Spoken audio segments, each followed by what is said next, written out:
Yay Media Group. If your bathroom counter is full of half-used skincare products and you're still not sure what really works or what you should be using, this episode is for you. I am talking with dermatologist Mary Lupo about what actually matters in skincare, from hydration and sunscreen to hormones, fillers, and devices. Consider this a practical, science-based conversation about aging well and making choices for our skin that actually make sense. A quick note before we dive into today's podcast. If you like what you hear, I would love for you to subscribe to Fueled Wellness and Nutrition, wherever you download your podcast. It would also be incredible if you take a minute to rate and review this podcast. Those things do matter and they really help us. I'm Molly Kimball. Welcome to Fueled, a wellness and nutrition podcast. I'm a registered dietitian and nutrition journalist with a passion to help people live their strongest, healthiest life possible. In my weekly TV segments and columns, there's a limited amount of time and space to cover everything, but there's so much more to share. This podcast is my opportunity to dive deeper into the topics you want to know about. Today's conversation is one that I have been really looking forward to. We are talking about the things that so many of you are curious about: skincare that actually works, procedures, emerging treatments, how aging changes our skin, and how to approach all of it with perspective and with clarity. I'm joined today by Dr. Mary Lupo. She's a board-certified dermatologist, an adjunct professor of dermatology at Tulane University School of Medicine, and she's one of the most respected dermatologists in the country. Her professional background is exceptional. She graduated summa cum laude from Tulane. She earned her medical degree at Tulane School of Medicine and completed her internship at Oxner, and then went on to serve as chief resident in dermatology at Tulane. For more than 4 decades, she's helped shape the field through patient care, physician education, authoring papers, national, international speaking. She's the founding director of the Cosmetic Bootcamp, which trains physicians in evidence-based approaches to aging skin. But what I really want you to take away from this, beyond this incredibly impressive resume, is who Dr. Lupo truly is. Over the years, I've come to know her not only as my dermatologist, but professionally and personally as well. And I see that she's deeply compassionate with patients. She's generous with her time. She actively mentors other physicians. She brings local dermatologists together regularly in a collaborative journal-style setting because she genuinely believes that everyone gets better when they learn together. So instead of looking at someone as competition, she's fiercely supportive of other women. She has shown up for me at events and special moments where she didn't have to make the time, but she chose to do it. She chose to be there. Dr. Lupo is a wife, a mother, a grandmother of 5. She's someone who prioritizes family, stays active, she loves to travel, and she approaches aging with the same intention that she encourages in her patients. So this conversation, yes, it's about skincare, aging, procedures, products, prevention, what actually works, what's worth your time, and what's not. But it's also about passion, integrity, and a lifetime dedicated to helping people feel confident and well-informed. So with that, I am honored to welcome Dr. Mary Lupo. I am thrilled always to be in your sphere. Well, thank you. This is, like I said, something that for me, having you on, I learn so much from you every time we have a conversation. You know, you're just a natural teacher and educator. Well, we both love the same things, which is how to age and be healthful in a holistic way and not try to, I always tell people, I'm sort of like an impressionist rather than a cubist. I don't like to work in one lane at a time. I really like to look at the big picture. And I really think that's the best way to be healthy is you integrate a lot of different things. A lot of times patients are really kind of amazed that I'll ask them, are you on hormonal replacement therapy? What has been your journey with that? Do you feel like you got adequate information, plus and minus, on making that choice to be on hormonal replacement therapy when you're in perimenopause? I believe wholeheartedly in the importance of nutrition and aging and the protective things. And my philosophy in treatment is what's the least I can do that makes a patient look better?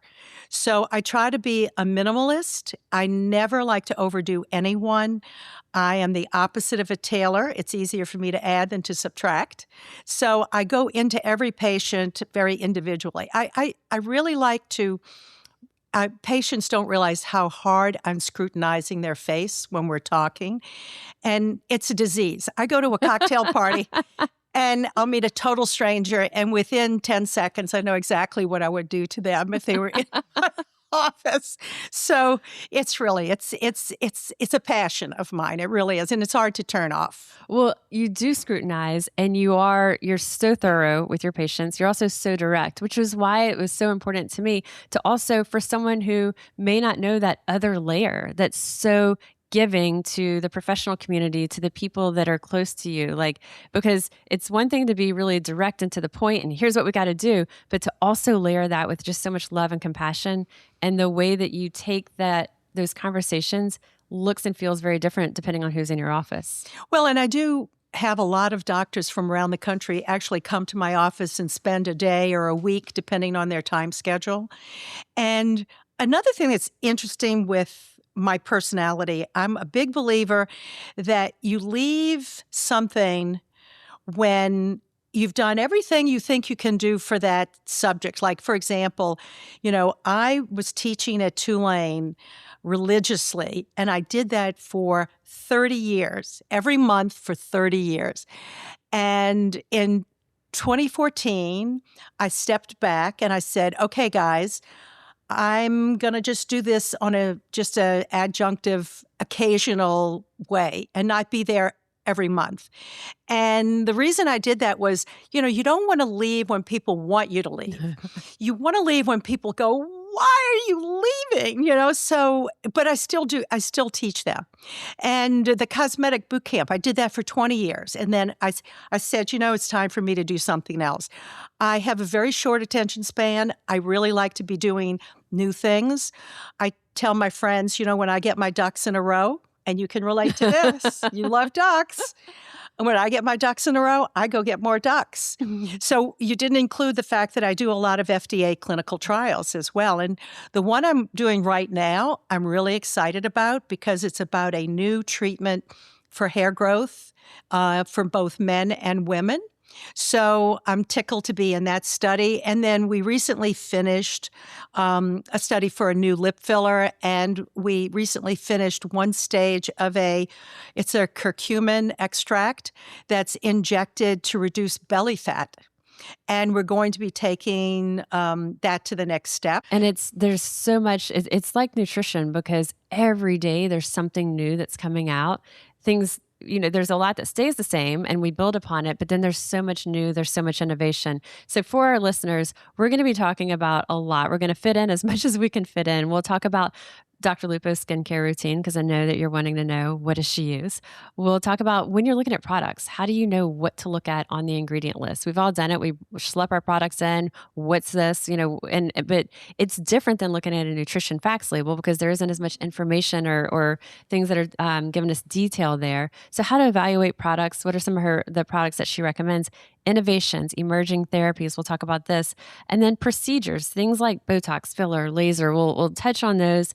We also want to talk about hormones and skin and some of not only how hormones are affecting our skin and our own hormone levels, but topically the use of hormones and skin. Estrogen, for example, is something I've had several questions about just as we were preparing for this.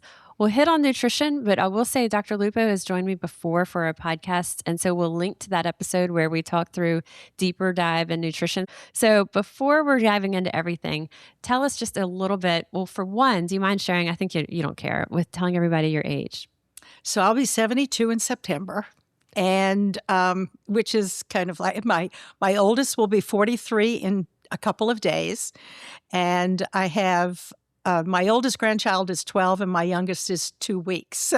So I have a spectrum of ages that I'm interacting with. And as I turned 50 and now I'm 51, you're like, it's nothing. That's nothing. But you've also kind of guided me and mentored me on, you set boundaries with work and you're very specific with, this is your time with work, this is your time with family. You're cooking meals, your son and your daughter-in-law and grandchildren are coming over for dinners a lot. Like, you have this thriving, very, like, you wouldn't think that the same person who's got this practice also has the time to prepare and do all this personal time with family, but you exercising all these things, and you do a lot of it with your family, but you prioritize and you're very specific. And I think the word intentional is overused, but you have these buckets of time that are allocated. And I remember what you told me at one point was, make sure that you're leaving time in the schedule to do the things that you want to do, so that you don't feel like you don't want to do we love our professions. And as long as we're leaving that extra space, we're going to continue to love our professions. Absolutely. I think burnout occurs when you feel like you've lost control over the situation. And I am militant about my time. And believe me, I make time for me in all of this. I'm very, very mindful that I get regular massages. That's one of the things I'm extremely passionate about. I exercise every single day.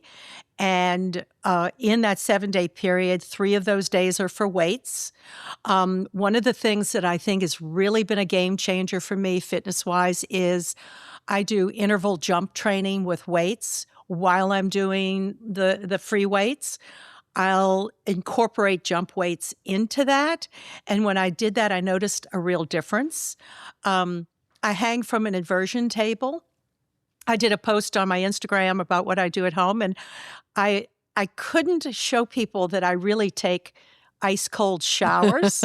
So I love to cook, but I will cook in spurts and freeze. Mm-hmm. And I cook a lot of the traditional New Orleans stuff: gumbo, crawfish étouffée, red beans, stuffed bell peppers. And I know people who live in North Dakota are going, what are stuffed bell peppers?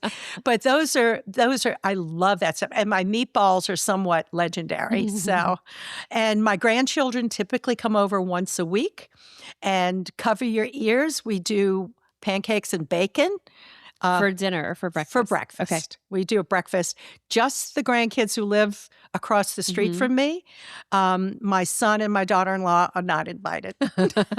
You should never apologize for things that you do that make you happy, because the people who love you and matter will understand that and want you to be happy. Because you being too stressed to sleep well, you being too stressed to do the things you love to do, that doesn't do anyone any good.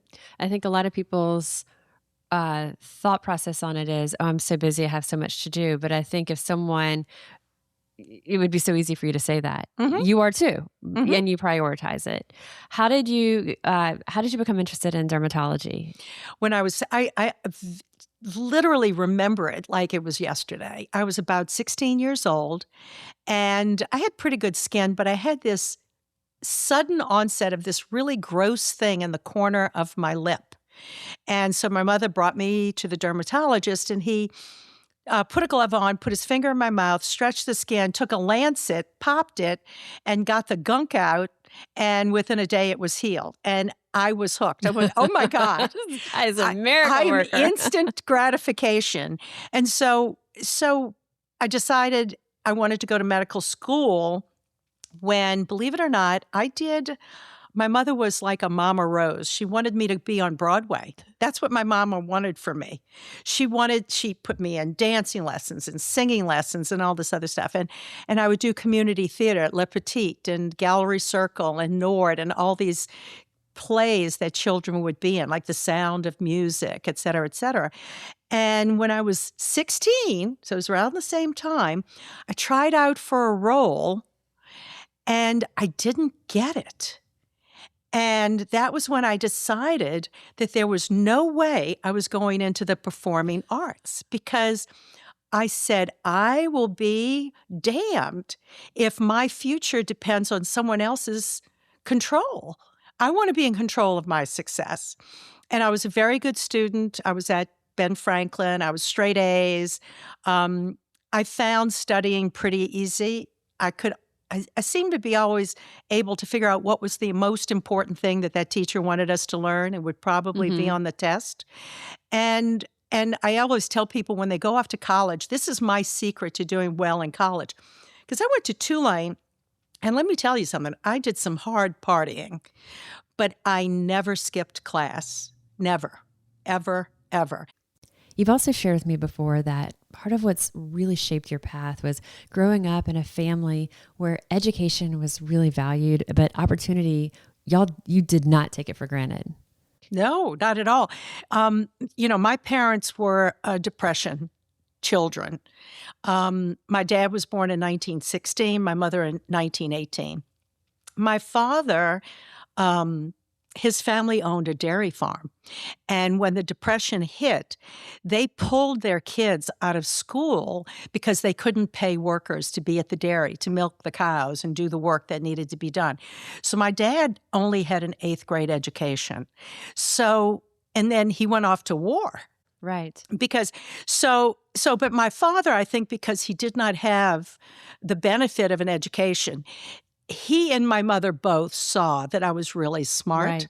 And they really optimized. It was my mother who made me take the test in order to get into Ben Franklin.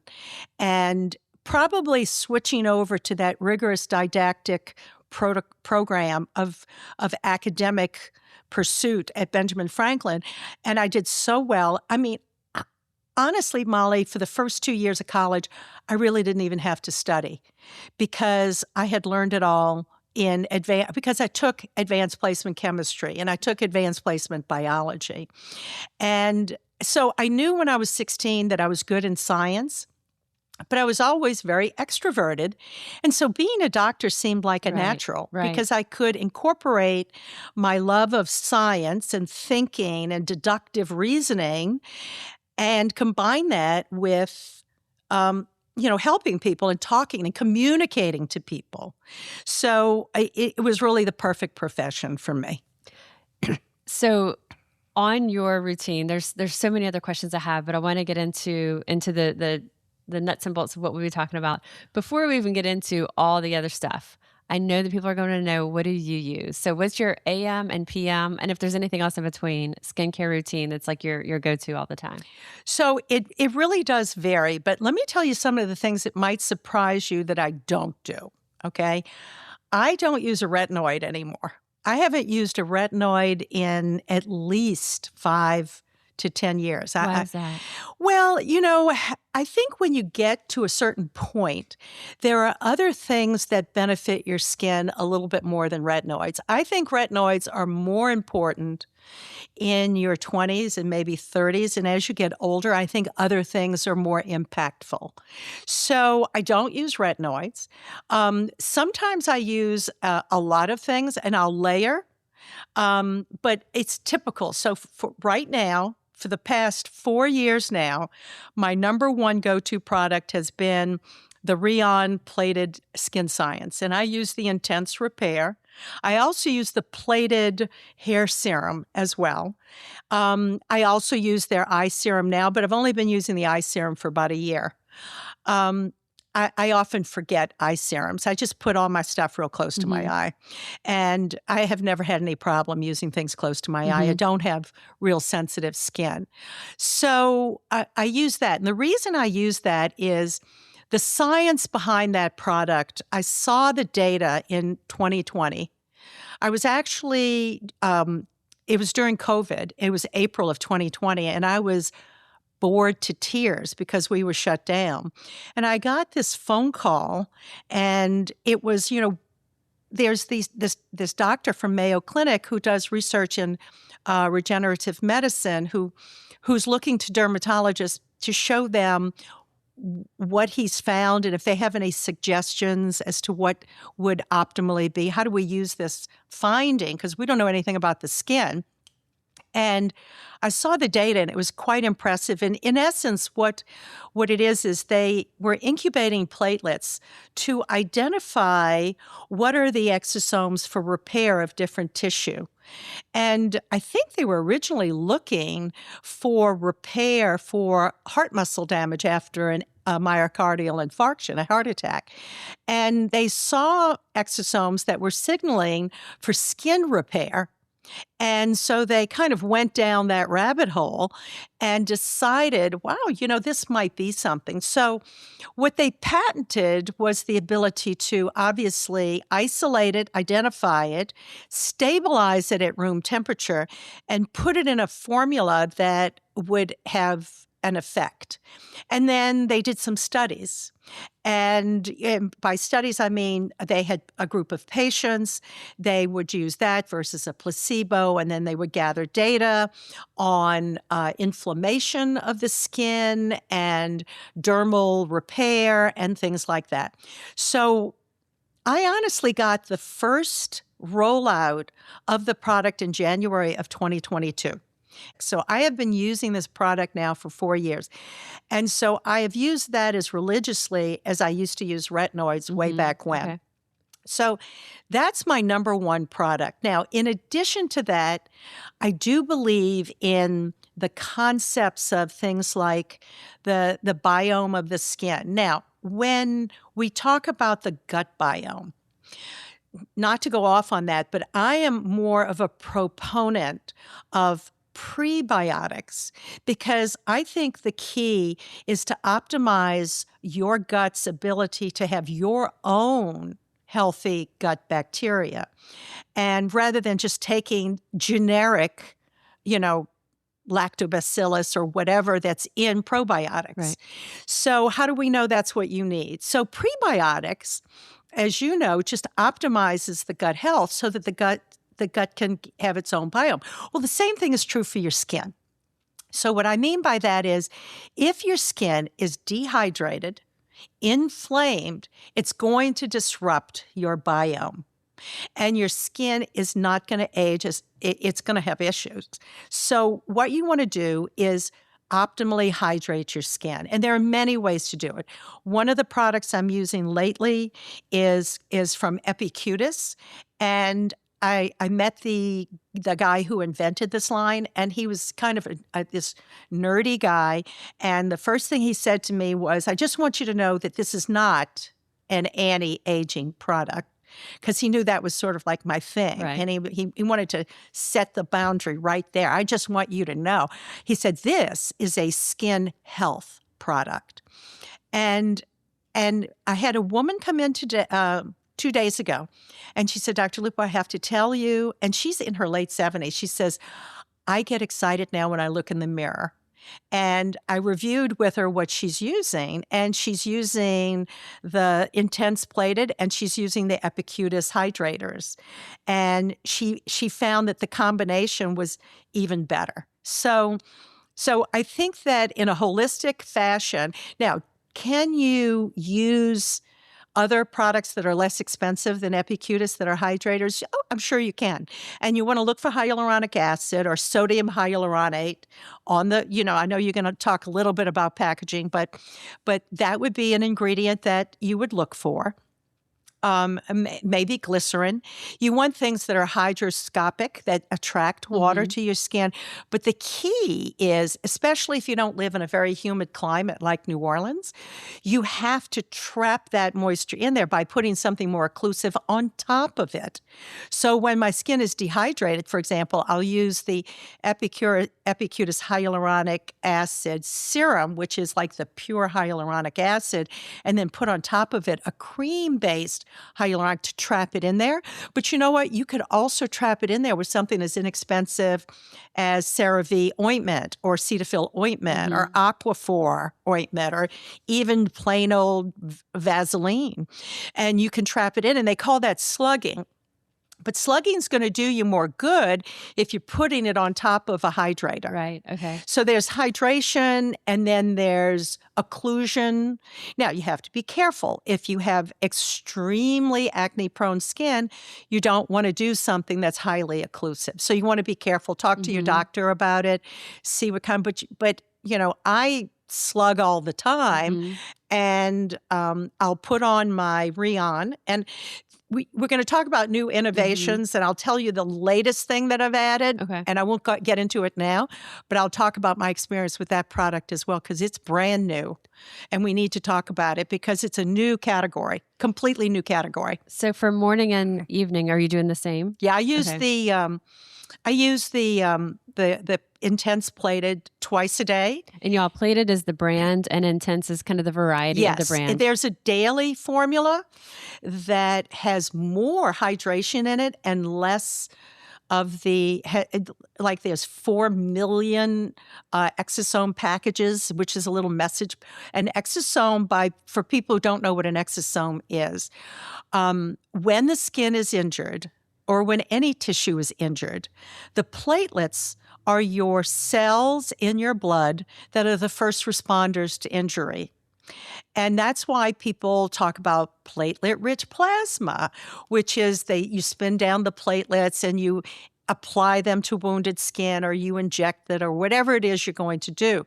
So what's unique about this is if you draw your blood at any point in time, maybe your platelets aren't doing anything that day. Maybe they're just in a resting state. So the beauty of the Rion Plated Skin Science product is they incubate the platelets and they only extract the exosomes that are for skin repair and for skin de-escalation of inflammation. Because sometimes you have platelets actually increase inflammation. Because remember, with wounding the skin, it's a yin and a yang between inflammation and anti-inflammation. So you have to break things down, which you do in an inflammatory capacity before you build it back up in a healthy way. So it's nice to know that these are platelets that are doing the right thing. And I give a little hint, there's going to be research for this to come out in an injectable form. Something like the exosomes? Yes. There are no exosomes that are FDA approved for injection. And I really want to emphasize that because there's a lot of things floating out there that there is zero science behind. And by science, I mean efficacy, but even more importantly, I mean safety. So, if you're injecting ribonucleic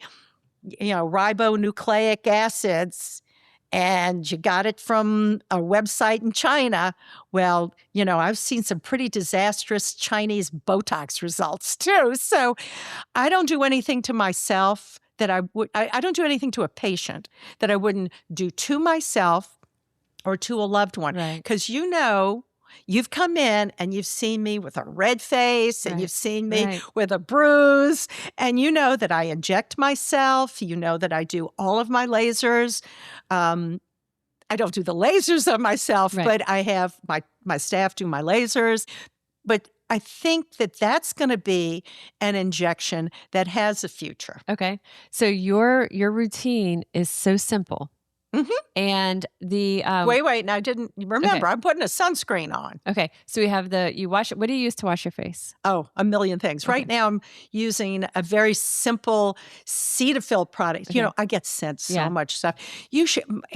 My house is like a mad scientist. It's ridiculous how many because companies will send me stuff and want my opinion on it. It's like my pantry. Yeah, I'm sure of it. Okay. So most recently, I've been alternating between the Epicutis has an oil-based cleanser that I love. I love oil-based cleansers. I do too. Okay. And I didn't when I was younger, but as I'm older and my skin is drier. I think oil-based cleansers over 50 is the way to go. And I do think that you can make an argument that that's probably very good for your biome. So oil-based cleanser and then the Plated Intense serum. You let that dry fully. So I wash, I pat dry. I want my skin to be completely dry. So, I want to make sure I've taken my time.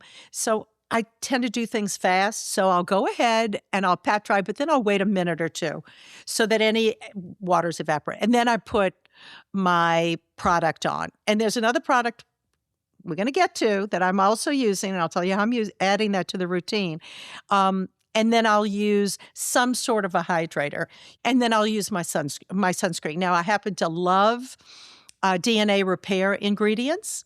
DNA repair ingredients are primarily recommended for people with a history of skin cancer, but I extrapolate that if you're repairing DNA to prevent skin cancer, you're repairing DNA for aging at the same time. So I love the Neova product line. They've got one called Silk 2.0. It's lightweight. It's got the slightest little bit of tint to it. And then I'll often mix a little bit with it, a little.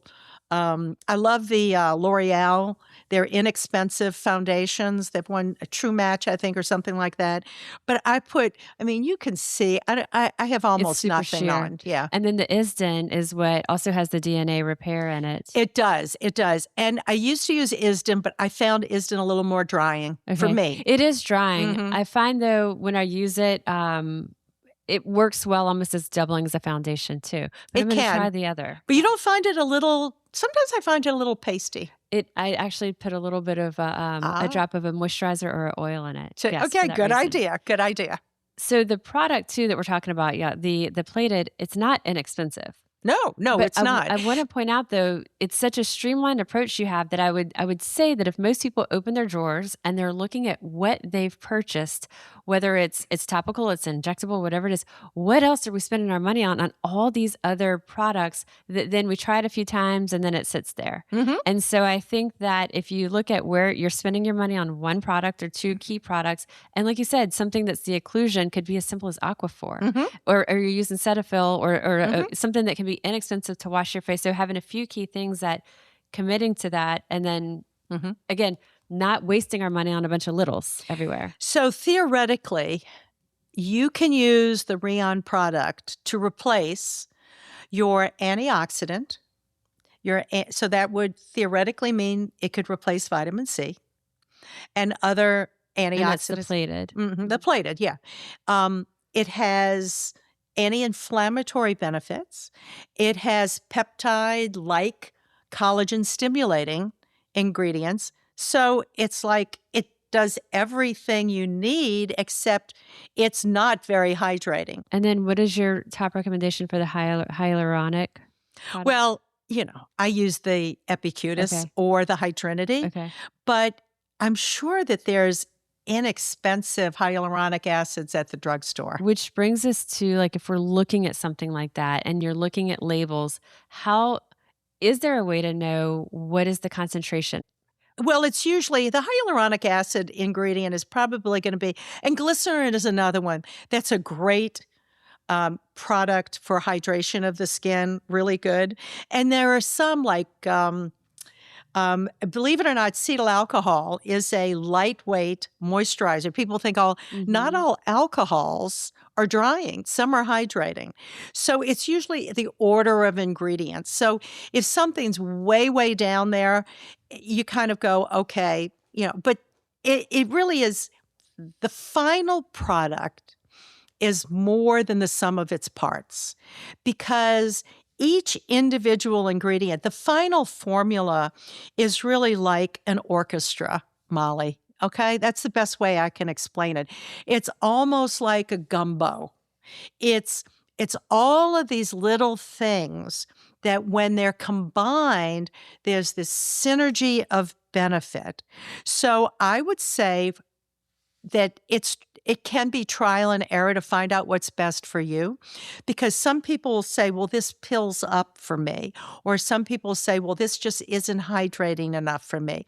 So it's trial and error. But even the drugstore products, they're all good. They really are. I mean, I'd say if you're going to go to the drugstore, I think that the L'Oreal, the La Roche-Posay brands are extremely good.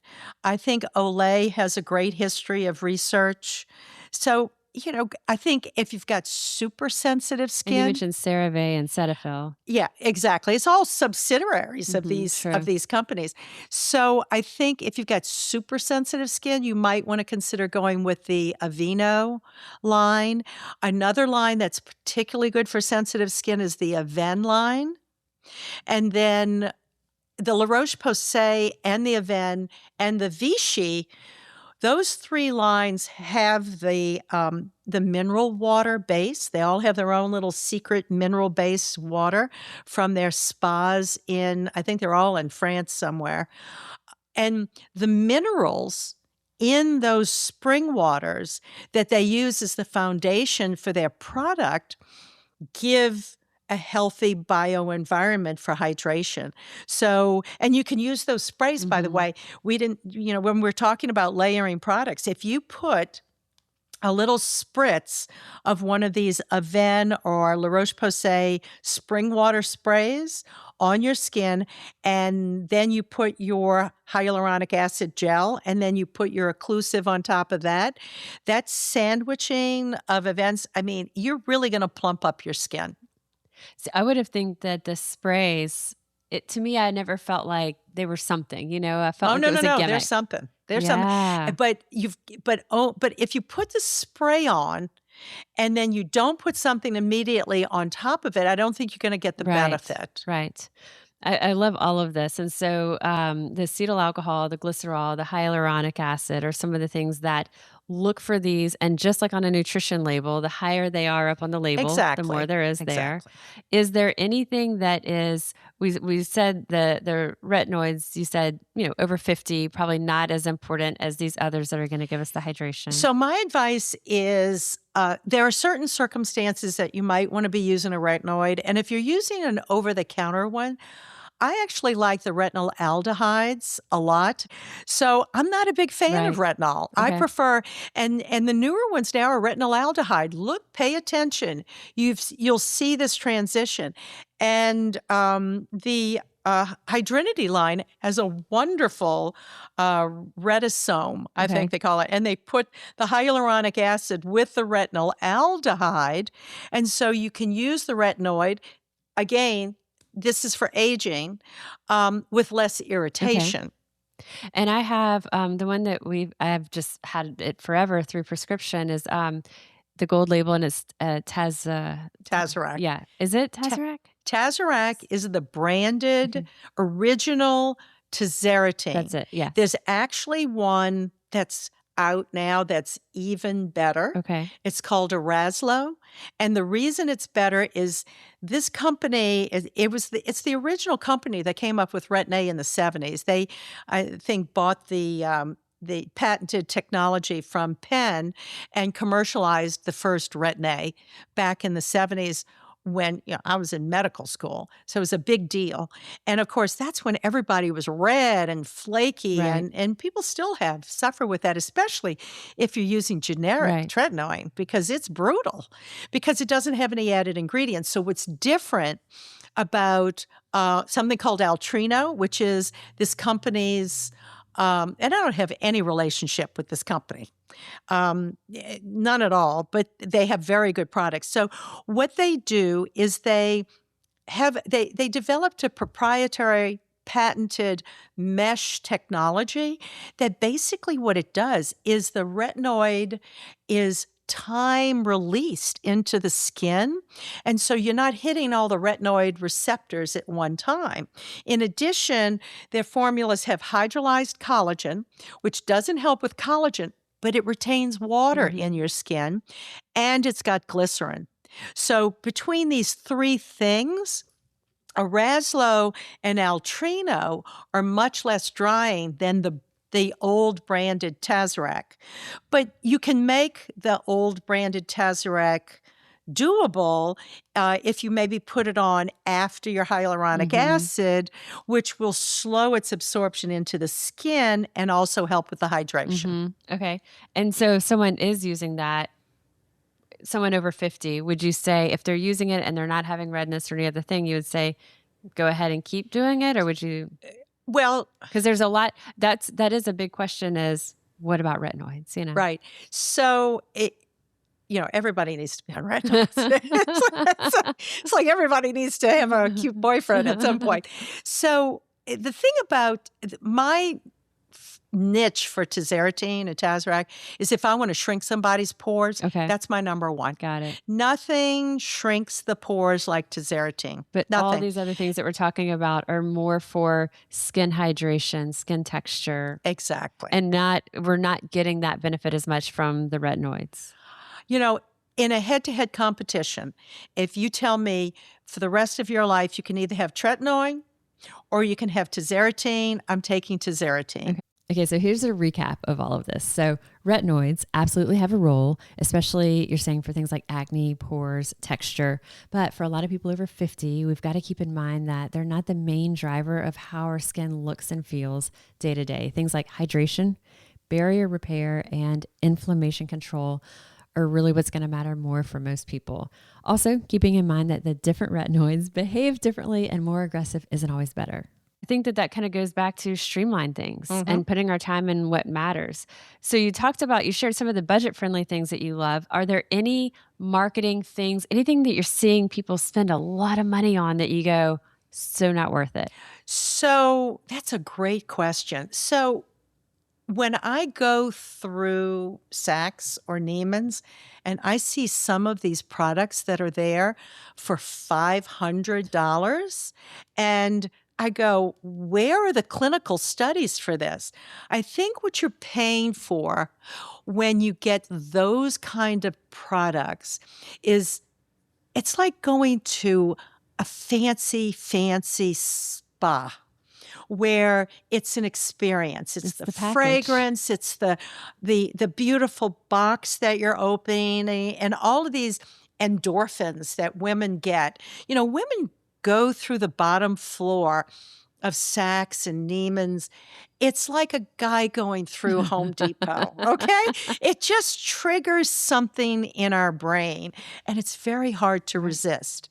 But I think that a lot of those products are a waste. There's going to be options that are better and either something that would be from a dermatologist's office or, like you said, other brands that are even at the drugstore. And some of these, there's always probably going to be a few key things that we would say, put your money here and then use these on the budget. Okay, one more thing under the product conversation. And this is from a friend of mine who also sees you as a patient. We talk about sleeping on our back. And you and I talk about this all the time. And I'm a side sleeper and I have the face wrinkles to show it. And I've been working on sleep and I'll like report back to Dr. Lupo, y'all. I'm like, all right, I'm probably sleeping on my back at least 50% of the time now. I try it and then turn, but I'm getting more and more. Any pillows or anything that you recommend? Is there a better pillow or a better anything, or is that just not in the scope? So I have used I think it's AULA, and that's specifically for back. They may have one for side. Is there anything that where the fabric on it doesn't wrinkle your face or press against you? Certainly, probably silk is better. Yeah. But let me start by saying that sleep is important, and give yourself some grace. And it is better for you to sleep well on your side than to not sleep well on your back. Right. So what I like for people to do, and the reason I know this, let me tell you how I know this. I sleep on my back. That's how I sleep the best. But you know how occasionally when you have a cold, your sinuses will get stopped up? And if you sleep on the opposite side, your sinuses will drain and you can breathe again, right? Right. So if I have a cold and I have one side stopped up and I sleep on the opposite side or I lie on that opposite side, guess what? My sinus will drain. I can't sleep until I roll back on my back. So I get how people can't sleep in certain positions. So what you can do is try to curve your pillow so that it's hitting your head, your ear, and under your jaw, so that this area on the side of your cheek, your eyebrow, is not being smushed. Right. That's what you want to do. It's the compression that's the enemy.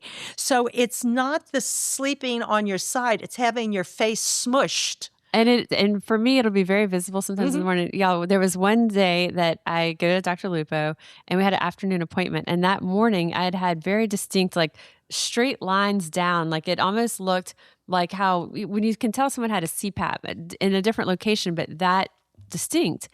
And I tell you, I said, look, take a look at this. What's going on? And you said, let me give you the mirror to make sure we're looking at the same thing. Well, by then it was like 3:00 in the afternoon. They had actually gone away. And I was like, okay, like you're like, let's make sure we're having the same reality here. But in the mornings, they were very pronounced. And so, yes, sleeping on my back, it was an adjustment, but and it's still something like you said, if I know I have a short window of time or, not something big the next morning and I want to make sure I'm sleeping well, I may sleep on my side, but I find it easier and easier to sleep on my back. You can train. You train it because at first I didn't think I could do it at all. The key is if you have to sleep on your side, get a curved pillow that your face itself is not being smushed. That's the key. It's the smushing, because what does that do that's bad? First of all, it scrunches in the wrinkle, and people always get a kick out of the fact a new patient comes in and I'll look at them and I go, and you sleep on your left side? And they go, how do you know? Right. I go, I see all. Yes, it's so true. You go, do you have a mirror in my bedroom or a camera in my bedroom?